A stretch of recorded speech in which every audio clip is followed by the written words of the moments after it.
Hey everyone, so tonight I'm going to talk to you about the rescue, which happens tomorrow.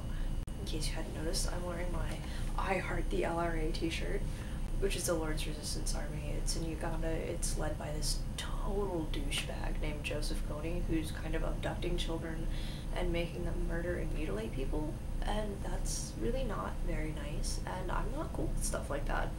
So, that's why tomorrow I'm going to the rescue, and I think that anyone who is within, 50 to 100 miles of any city that's doing it, because they're doing it in 100 cities worldwide, so the majority of the world's population doesn't really have a reason not to go.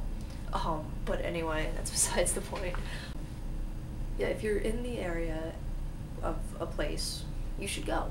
There is kind of a dress code. They're wearing these pretty sweet green t-shirts. Hold on. They look like this. Got this AK-47 on the front and a little teddy bear on the back because they're small children. I mean, not all of them are small children. Some of them are, teenagers, and most of them are taller than I am, but that's really not saying much. Basically, we're trying to end this war. It's been going on for 25 years. I'm not gonna sit here and explain it because there's a fantastic website that has many videos about this, and they can say it a lot more diplomatically than I can. But yeah, so I just kind of wanted to talk to you guys about the significance of this. Not this event in particular, but just about doing things. I know my huge humanitarianness is going to start showing, but that's nothing to be ashamed of. Basically, this is the lives of these children. A lot of them are now, anywhere between 14 and 24 years old. Some of them, those who have been lucky enough to survive the past 25 years when they were originally kidnapped, are much older, but he keeps kidnapping more kids, and they're generally pretty young.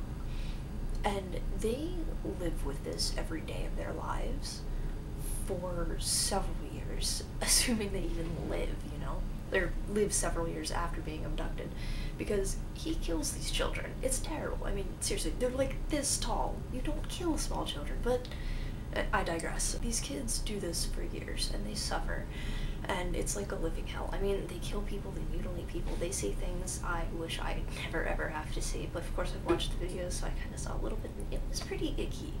Like, not gonna lie, there was some blood and guts, and it was a little But anyway, so I talked to people on my campus about it, and I listened to the reasons for not going, and it's like, oh, I've got an exam, oh, I have a paper due, I have plans for Saturday, I want to go out drinking and get wasted Friday and Saturday night, so I'm not going to be able to, relinquish 24 hours of my comparatively perfect life to try to help these kids.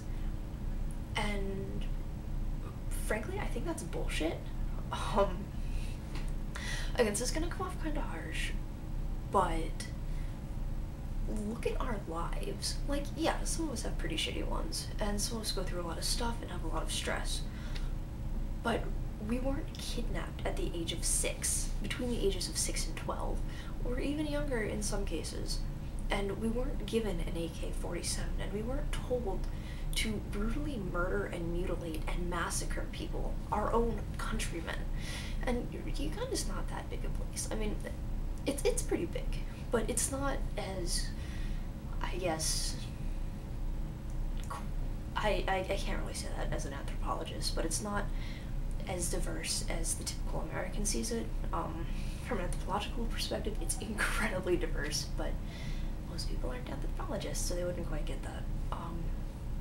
Yeah, they're made to kill in some cases, their own families, and yet these 16,000 university students here refuse to give up 24 hours, and they refuse to wear a green t-shirt and just drive the half hour to Philly. It's not even half an hour, and we're taking a bus, so nobody even has to shell out gas money. And they won't do it because they've got better stuff to do. And it's really perplexing the way that people refuse to donate any of their time, even the smallest bit, to help those who need it. Like, I don't don't think that people quite understand that other people are way worse off, and they have a lot more things to worry about, like, am I gonna eat tomorrow? Things like that, and yet they can't, you know, pick up an extra 50-cent can at the grocery store, or donate a couple hours a month, or even a year to, you know, volunteer work and charity stuff. And I don't understand the mindset of that, so if anybody has any insight to that, it would be muchly appreciated. I don't know, maybe it's just the American school kid attitude. Personally, I hate it. I would much rather be back in Nova Scotia. But, you know, the situation is what it is, and I'm here again, and will be for a while, so, I don't know. But yeah, I guess at this point I'm rambling. But the main message is, if you can in any way support the invisible children, please, please do. Like, I'm not suggesting that, you know, you donate a huge chunk of your time. Like, I'm not asking you to go to San Diego and work there for a year, like my friend who lives on a couple floors below me did. I'm not asking you to donate hundreds of dollars. I'm saying if you feel like it, go to the website and buy a t-shirt. Because, I mean, they're pretty sweet, they're comfy, they run small. Like, this is a medium, and I'm normally an extra small. So I would definitely suggest getting a size bigger, or 2 sizes bigger, as the case may be. Or you can just, like, straight donate money, and if you can only spare $5, or you only feel like giving $5 to the cause, it's better than nothing. And $5 being euros, yen, renminbi, you know, whatever your currency is. It's, I don't know, it's like skip out on 2 lattes this week and just give it to a decent cause. Or not. I mean, you don't have to. But keep in mind that you've got the lattes, and these kids have blood on their hands, and many of them are between the ages of 6 and 12. So, latte, wash a kid's hand of blood. Latte, improve a child's life dramatically. Latte, don't settle on the latte. Help the kids. It's really, really, like, it's phenomenally easy, and it'll make you feel good inside. It really will. It's nice and fuzzy and bubbly, kind of like champagne, but without the tipsy side effects and the ridiculous giggling.